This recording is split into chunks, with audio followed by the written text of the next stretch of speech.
స్వర్గీయ శ్రీపతి పండిత ఆరాధ్యుల ఎస్పీ బాలసుబ్రహ్మణ్యం గాన గంధర్వుడు ఆయన స్మృతిగా సాంస్కృతిక కార్యక్రమం జిల్లా కేంద్రంలో దేవిశ్రీ గార్డెన్ లో అభి ఈవెంట్స్ ఆధ్వర్యంలో నిర్వహించారు. ఈ సందర్భంగా వివిధ ప్రాంతాల నుండి విచ్చేసిన గాయకులు తన గాన మాధుర్యంతో శ్రోతలను అలరింపజేశారు. ఎమ్మెల్సీ జీవన్ రెడ్డి, సామాజికవేత్త రేగుండ నరేష్ పాల్గొని జ్యోతి ప్రజ్వలన చేసి కార్యక్రమం ప్రారంభించారు. నిర్వాహకులు అభితో పాటు గుండెటి రాజు, సీనియర్ నాయకులు మోహనస్వామి, గాయని శ్వేత, బండశంకర్, పలువురు గాయకులు, కళాకారులు పాల్గొన్నారు. ఈ సందర్భంగా వక్తలు మాట్లాడుతూ గాన గంధర్వుడు బాలు ప్రపంచవ్యాప్తంగా తన గాన మాధుర్యంతో విశ్వవ్యాప్తంగా భారతదేశ కీర్తిని ఇనుమడింప చేశారని, అదేవిధంగా అలనాటి గానగంధర్వుడు ఘంటసాల స్థానాన్ని భర్తీ చేసిన వ్యక్తి బాలసుబ్రహ్మణ్యం అని, బాలు స్మృతిగా ఆయన జీవించిన వయస్సు మేరకు 74 పాటలను నిర్వాహకులు గానం చేయించారు.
కార్యక్రమం చేపట్టడం జరుగుతున్నది. వారు ఎన్నో అనేక పాటలు 40,000 పైన పాటలు పాడి దేశ చరిత్రలో ఒక మంచి స్థాయిని గుర్తింపు తెచ్చుకున్న మహానీయుడు మహానుభావుడు డాక్టర్ బాలసుబ్రహ్మణ్యం గారు.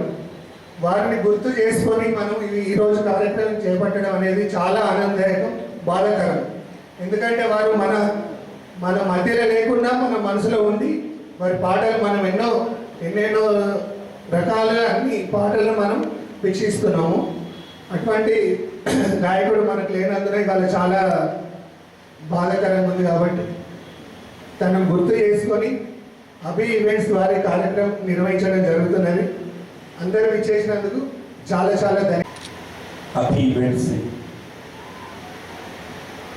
నిర్వాహకులైనటువంటి అభి గారు, సుబ్రహ్మణ్యం గారు యావత్ తెలుగు జాతికి గర్వకారణంగా జాతీయ అంతర్జాతీయ స్థాయిలో ఖ్యాతి గడించినటువంటి వారు. కేవలం గాయకుడిగానే కాకుండా నటుడిగా కూడా వారు విశిష్ట స్థానాన్ని పొందినటువంటి వారు. వాస్తవంగా ఒకప్పటి ప్రముఖ గాయకులైనటువంటి ఘంటసాల వెంకటేశ్వరరావు గారు తదుపరి ఆ స్థానాన్ని ఎవరు భర్తీ చేస్తారని చెప్పని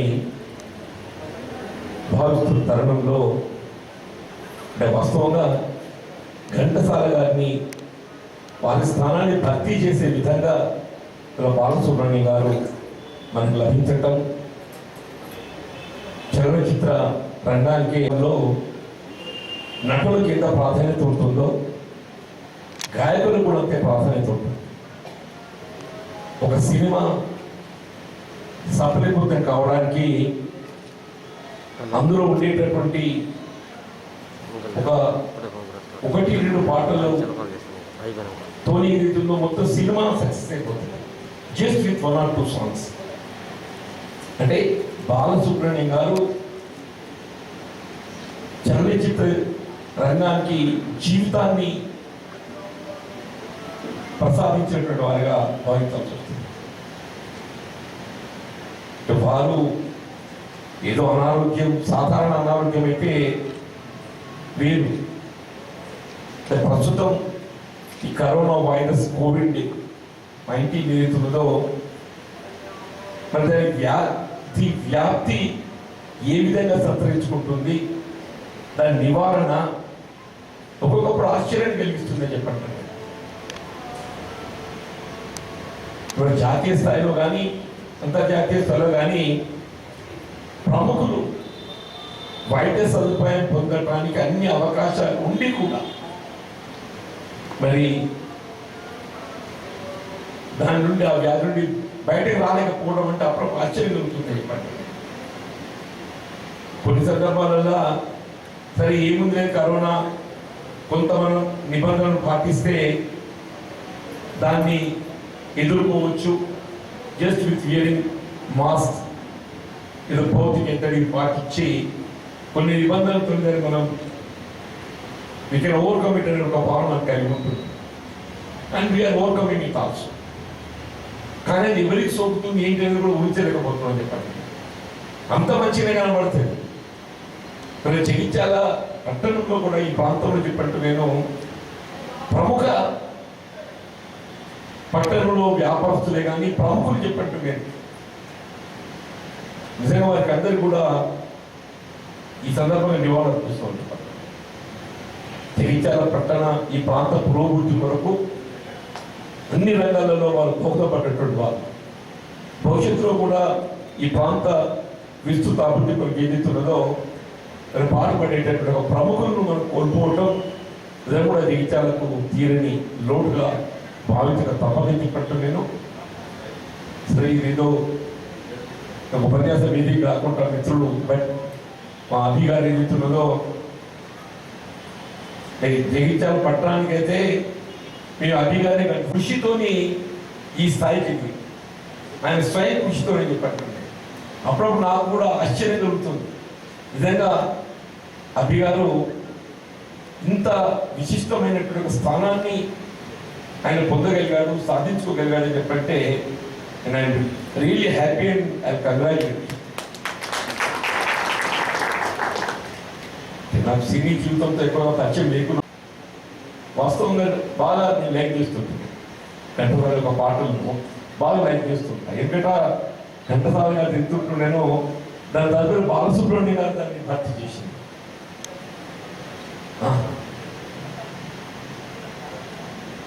వారు చెన్నైలో ఆసుపత్రి వైద్య సదుపాయం పొందుతూ కొన్ని సందర్భాలలో వెంటిలేటర్ బయటకు వచ్చిండు, ఐసీసీ బయటకు వచ్చిండు. ఇవన్నీ వింటుంటే కూడా అందరం కూడా సంతోషపడ్డది. కానీ ఆ భగవంతుడికి ఏదైతుందో మరి చిన్న చూపు చుట్టం వారు మన తెలుగు జాతికి ఏదైతుందో తీవ్రమైనటువంటి ఒక నిరాశ కల్పించడం జరిగింది. ఏదేమైనా వీళ్ళ ప్రాంతాలకు అతీతంగా బాలసుబ్రహ్మణ్యం గారికి నివాళులు అర్పించేటటువంటి కార్యక్రమాన్ని నిర్వహించేందుకు మీ హ్యాపీ బిట్స్ వారిని వారికి సహకరిస్తున్నటువంటి వారి మిత్ర బృందాన్ని హృదయపూర్వకంగా